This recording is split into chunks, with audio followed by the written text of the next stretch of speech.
मित्रों एवं मेरे प्रिय छात्रों, आप सब लोगों को मेरा नमस्कार। आज हम पढ़ेंगे 12वीं बायोलॉजी के अंतर्गत ह्यूमन हेल्थ एंड डिसीज का अगला टॉपिक। हम लोग कहने की पिछले दिन इसी चैप्टर को पढ़ रहे थे, ह्यूमन हेल्थ एंड डिसीज, मानव स्वास्थ्य एवं रोग। तो इसके अंतर्गत हम लोग संक्रामक रोगों का विशेष रूप से अध्ययन किए थे, ठीक है, और असंक्रामक डिसीज का।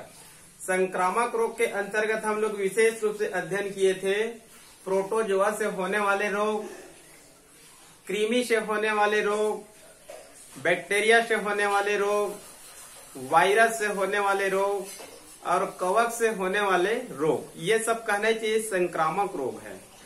इनको कम्युनिकेबल डिसीज भी कहा जाता है, क्योंकि एक व्यक्ति से दूसरे व्यक्ति में क्या होता है, ये फैलता है।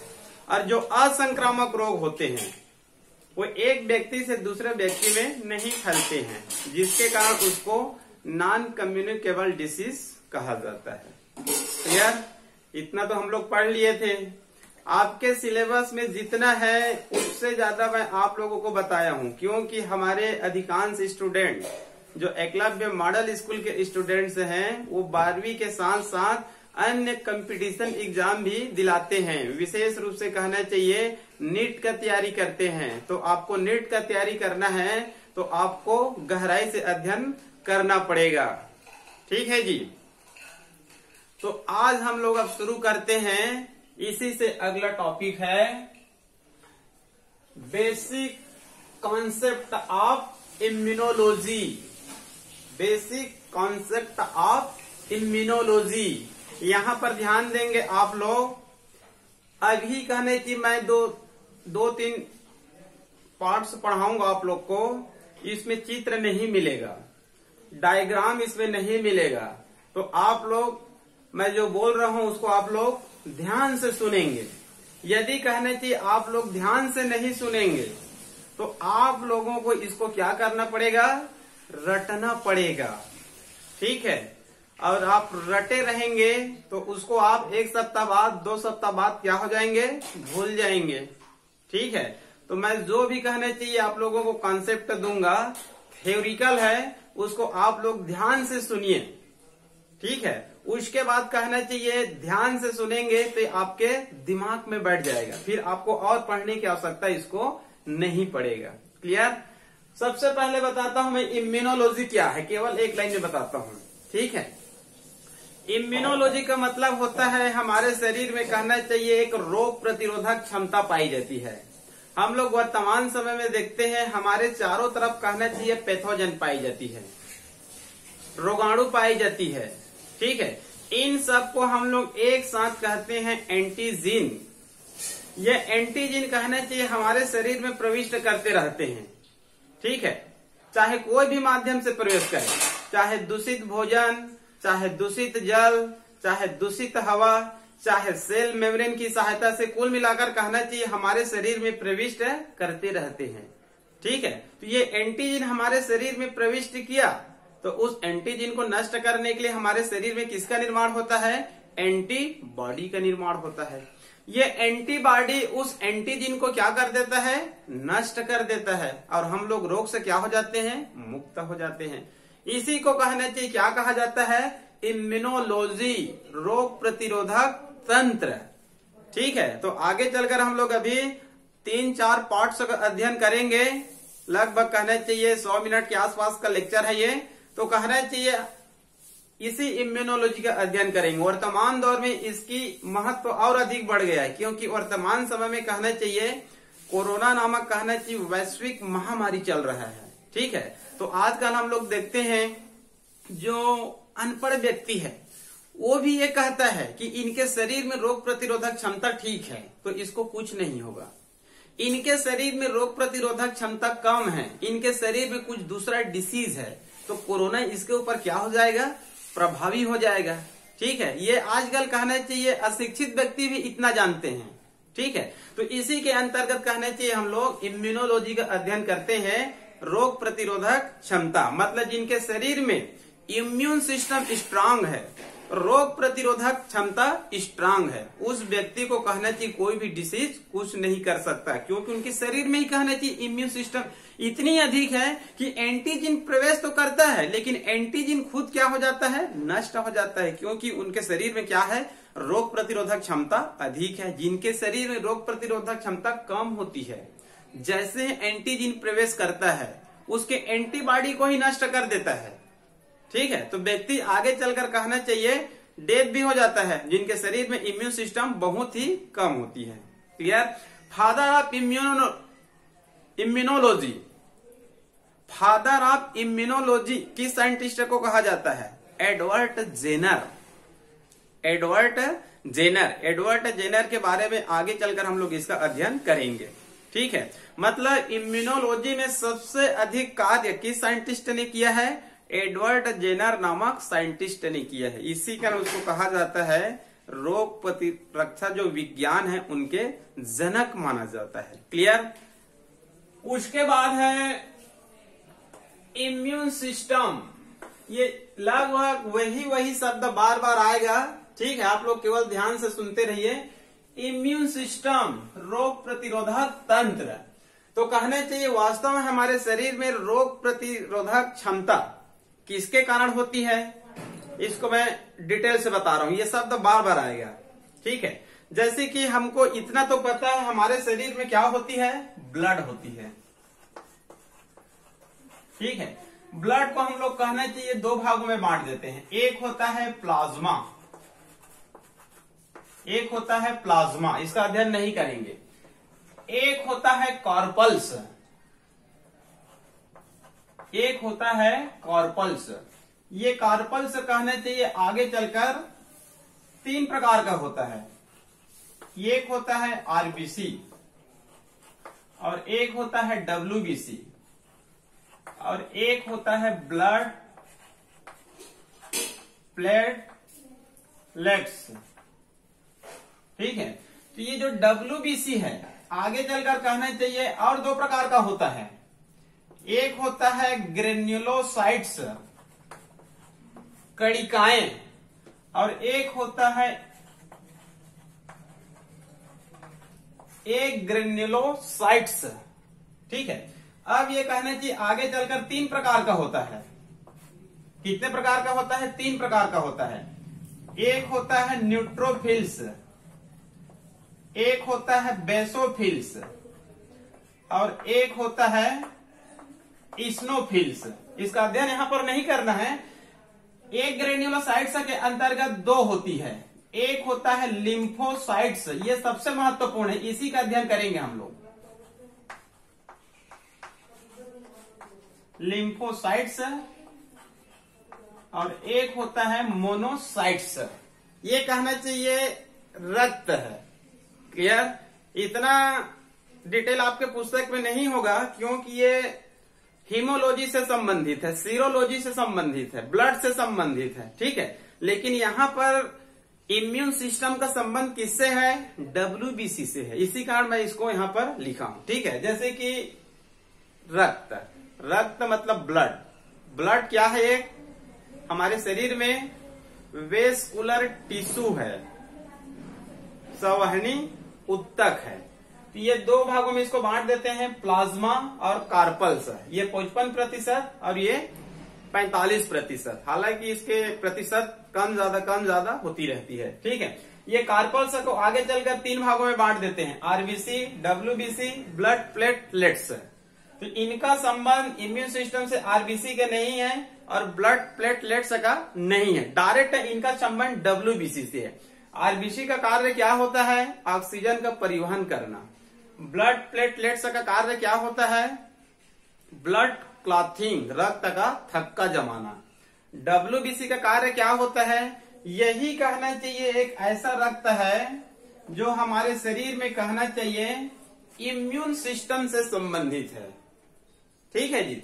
ये आगे चलकर दो भागों में बांट देते हैं, एक होता है कणिकाएं और एक होता है अकणिकाएं, ग्रेन्युलोसाइट्स, एक ग्रेन्युलोसाइट्स, ठीक है।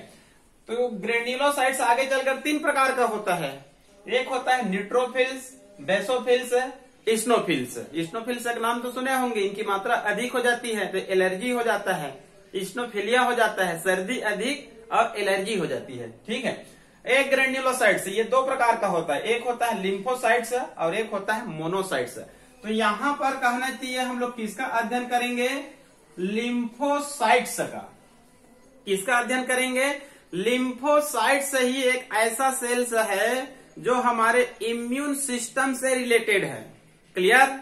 अब मैं आगे आप लोग को बताता हूं लिम्फोसाइट्स के बारे में।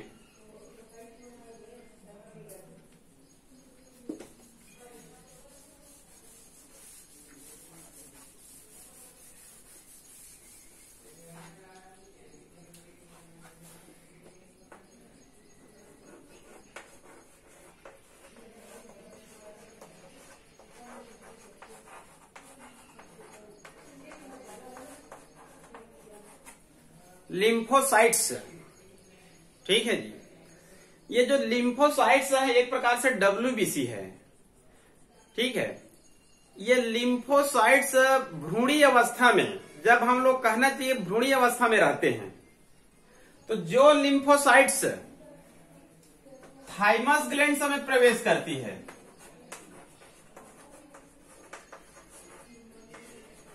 जो लिम्फोसाइट्स थाइमस ग्लैंड में प्रवेश करती है, वो आगे चलकर टी सेल्स बनाएगा। आगे चलकर क्या बनाएगा, टी सेल्स बनाएगा। और जो कहना चाहिए लिम्फोसाइट्स बोन मेरो सेल्स में प्रवेश करती है,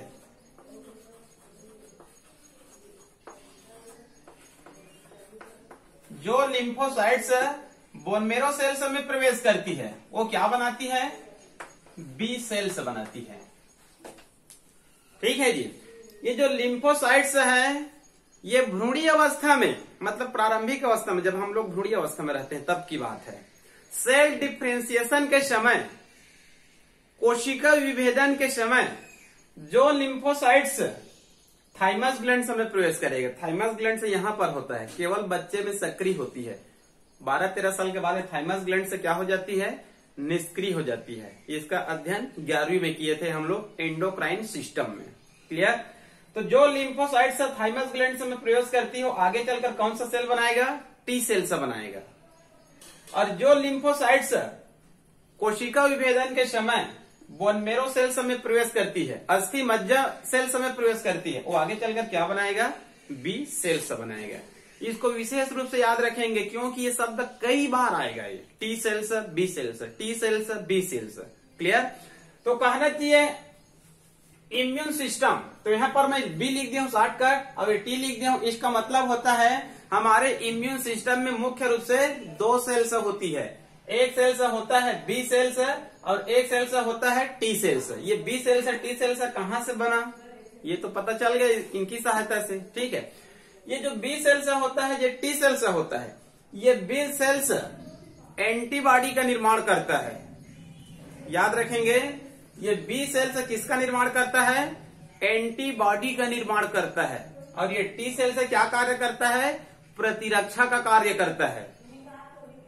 एंटीबॉडी का निर्माण बी सेल से करेगा, टी सेल से नहीं करेगा, लेकिन टी सेल से क्या कार्य करेगा, प्रतिरक्षा का कार्य करेगा। टी सेल का कार्य आगे और मैं बताऊंगा।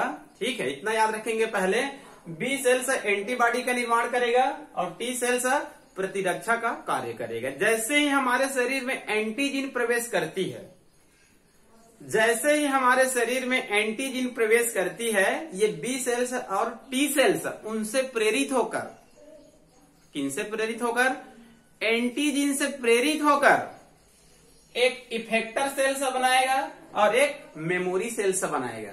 एक प्रभावी कोशिका बनाएगा और एक याददाश्त कोशिका बनाएगा। ये दोनों कोशिका को कौन बनाएगा, ये बी सेल्स और टी सेल्स बनाएगा। कब बनाएगा, जब हमारे शरीर में कहना चाहिए कोई भी एंटीजीन प्रवेश करती है। ठीक है। तो मेरे शरीर में मान लीजिए अभी क्या, कौन सा सेल्स है, बी सेल्स और टी सेल्स, ये सबके शरीर में है। ठीक है। चारों तरफ के वातावरण में क्या है, एंटीजीन है। जैसे ही ये सब काम हो रहा है हमको पता नहीं लगता है, जैसे ही एंटीजीन प्रवेश करता है, बी सेल्स है टी सेल्स है, उस एंटीजीन से प्रेरित होकर किस सेल से का निर्माण करेगा? इफेक्टर सेल्स और मेमोरी सेल्स का निर्माण करेगा। ये इफेक्टर सेल्स जैसे फिर एंटीजन प्रवेश करती है उनके साथ क्या करती है? स्ट्रगल करती है, संघर्ष करती है, और इफेक्टर सेल क्या हो जाती है? संघर्ष करते करते डेथ हो जाती है। लेकिन मेमोरी सेल्स डेथ नहीं होती है। फिर अगला एंटीजन प्रवेश करेगा तो ये मेमोरी सेल्स पुनः उनसे प्रेरित होकर पुनः इफेक्टर सेल्स बनाएगा और मेमोरी सेल्स बनाएगा। फिर इफेक्टर सेल्स उनसे संघर्ष करेगा और डेथ हो जाएगा। फिर मेमोरी सेल्स कहना चाहिए, फिर एंटीजन के प्रवेश के समय फिर इफेक्टर सेल्स और फिर मेमोरी सेल्स का निर्माण करेगा। मतलब इफेक्टर सेल्स नष्ट हो जाती है संघर्ष करते करते एंटीजन से, और मेमोरी सेल्स संघर्ष नहीं करता। ये याददाश्त कोशिका है, ये अगला विभाजन करके पुनः दोनों सेल का क्या करता रहता है? निर्माण करता रहता है। क्लियर?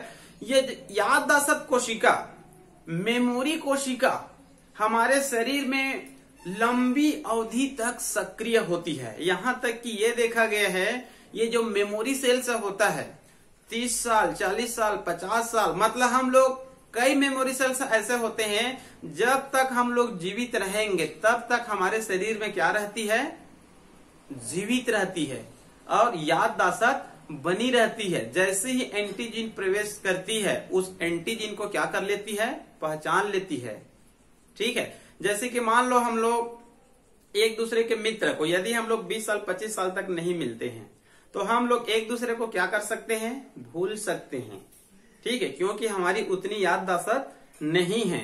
लेकिन इसमें इतनी याददाश्त होती है, वो टारगेट में लेता है जिस एंटीजन को नष्ट करना है, तो वो एंटीजन चाहे 60 साल की उम्र में चाहे 70 साल की उम्र में प्रवेश करे, उसको ये क्या कर लेता है? पहचान लेता है और उसको नष्ट कर लेता है। इसी कारण कहना चाहिए हमारे शरीर में क्या पाई जाती है? इम्यून सिस्टम पाई जाती है। ठीक है जी, तो ये हो गया आप लोगों का इम्यून सिस्टम। मतलब इम्यून सिस्टम में 2 सेल्स होते हैं, इसका अध्ययन यहाँ पर और है। ठीक है, तो यहाँ पर थोड़ा सा कम अध्ययन करते हैं, यहीं पर ज्यादा मैं आप लोग को क्लियर कर दिया हूँ। क्लियर? बी सेल से टी सेल से क्या है, इसका निर्माण कौन करता है, इनसे क्लियर हो गया है। ये दोनों ही कहा गया एंटीजन जैसे ही प्रविष्ट करती है उनसे प्रेरित होकर मेमोरी सेल्स और इफेक्टर सेल्स का निर्माण करेगा। इफेक्टर सेल्स कहना चाहिए संघर्ष करती है और डेथ हो जाती है, और मेमोरी सेल्स पुनः अगले विभाजन के समय अगले जब एंटीजन प्रवेश करती है तो पुनः दोनों सेल्स का निर्माण करेगा। और मेमोरी सेल्स कहना चाहिए जीवन भर हमारे शरीर में मेमोरी के रूप में पाई जाती है। क्लियर? आगे है उसके बाद types of immunity. Types of immunity हमारे शरीर में कहना चाहिए इम्यूनिटी 2 प्रकार से है। हमारे शरीर में इम्यूनिटी 2 प्रकार से होता है। ठीक है, एक होता है इनेट इम्यूनिटी और दूसरा होता है एक्वायर्ड इम्यूनिटी। ठीक है, इसका आप लोग हिंदी नाम भी लिख सकते हैं। इनेट मतलब होता है स्वाभाविक, इनेट मतलब होता है स्वाभाविक, लेकिन इनको कहना चाहिए जन्मजात भी कहा जाता है। इनका दूसरा नाम क्या है? स्वाभाविक या फिर जन्मजात। और एक्वायर्ड मतलब हिंदी में होता है उपार्जित। ठीक है जी, जैसे कि हम लोग कहना चाहिए रोग का क्लासिफिकेशन किए थे तो वहां पर भी ये दोनों शब्द आया था। एक आया था जन्मजात रोग और एक होता है उपार्जित रोग। ठीक है, रोग 2 प्रकार का होता है, एक होता है उपार्जित और एक होता है जन्मजात। जन्मजात मतलब होता है जन्म से ही पाई जाती है। तो रोग में बताया था मैं, जन्मजात रोग मतलब जेनेटिक रोग, मतलब हमारे शरीर में जन्म होते ही पाई जाती है। जैसे सिकलिंग है, थैलेसीमिया है, कलर ब्लाइंडनेस है, हीमोफीलिया है, फिनाइलकीटोनुरिया, एल्केप्टोनुरिया, एल्बिनिज्म, ये सब जन्मजात रोग होते हैं, जेनेटिक रोग होते हैं। दूसरा बताया था उपार्जित, एक्वायर्ड। इसका शाब्दिक अर्थ यह होता है कि बाद में हमारे शरीर में जब ये रोग होते हैं। क्लियर?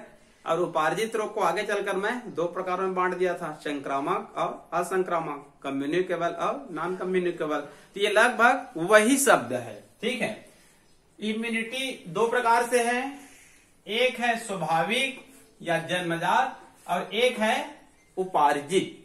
क्लियर? तो इसके बारे में ज्यादा देर नहीं करेंगे। जन्मजात मतलब हमारे शरीर में जो इम्यूनिटी होता है जन्म से ही पाया जाता है।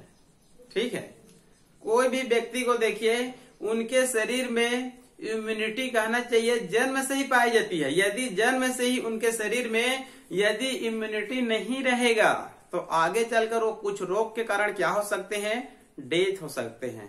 ठीक है, हम लोग कहना चाहिए जीवित हैं। ठीक है, कोई 18 साल का है, कोई 20 साल का है, कोई 40, कोई 50, कोई 60। मतलब इसका तात्पर्य यह होता है कि हमारे शरीर में जन्मजात क्या पाई जाती है, इम्यूनिटी पाई जाती है। जन्मजात इम्यूनिटी नहीं पाई जाती है तो वह व्यक्ति कहना चाहिए, तुरंत ही कहना चाहिए 2-4 माह 1-2 साल में क्या हो जाती है, डेथ हो जाती है। क्लियर? तो हमारे शरीर में जन्म से ही पाई जाती है जो इम्यूनिटी, उसको हम लोग बोलेंगे इनेट इम्यूनिटी, जन्मजात या फिर स्वाभाविक रूप से। क्लियर? दूसरा है उपार्जित। उपार्जित मतलब होता है हमारे शरीर में बाद में कुछ कहना चाहिए इम्यूनिटी आती है। ठीक है, उसको हम लोग बोलेंगे उपार्जित इम्यूनिटी। ठीक है, ये उपार्जित शब्द विशेष रूप से लेमार्क से जुड़ा हुआ है। ठीक है, ये जो कहना चाहिए विकास नामक एक चैप्टर है, यूलेशन। ठीक है, आजकल वो 12वीं में आ गया है। तो विकास का एक चैप्टर है यूलेशन का, तो वहां पर प्रसिद्ध वैज्ञानिक का नाम आता है लेमार्क। उन्होंने जो सिद्धांत दिया है उसको कहा जाता है लेमार्कवाद। आगे है डार्विनवाद और ह्यूगो डू ब्रिज। तो लेमार्क नामक साइंटिस्ट ने उपार्जित शब्द का ज्यादा उपयोग किया है, उपार्जित लक्षणों की वंशागतिकी नाम से। ठीक है, तो उसका अध्ययन यहाँ पर अभी नहीं करेंगे। उपार्जित मतलब हमारे शरीर में कहना चाहिए बाद में ये इम्यूनिटी आती है। क्लियर? अब ये जो कहना चाहिए ये उपार्जित इम्यूनिटी है, 2 प्रकार के होती है। एक होता है सक्रिय और एक होता है निष्क्रिय। एक होता है एक्टिव मतलब सक्रिय और एक होता है इनएक्टिव। एक होता है सक्रिय और एक होता है निष्क्रिय। उपार्जित इम्यूनिटी 2 प्रकार का होता है, एक होता है एक्टिव और एक होता है इनएक्टिव, सक्रिय और असक्रिय। एक बार इसको पूछा गया था सक्रिय और निष्क्रिय इम्यूनिटी में अंतर, तो आपके पुस्तक में अंतर जैसे नहीं दिया है, लेकिन आप लोगों को मैं 3 अंतर बताता हूं बहुत ही सिंपल तरीका से। क्लियर? सक्रिय और निष्क्रिय 3 अंतर बताता हूं, उसमें क्लियर हो जाएगा। पहला, सक्रिय इम्यूनिटी उसको हम लोग बोलेंगे, इसमें कहना चाहिए हमारे बॉडी का कोशिका हमारे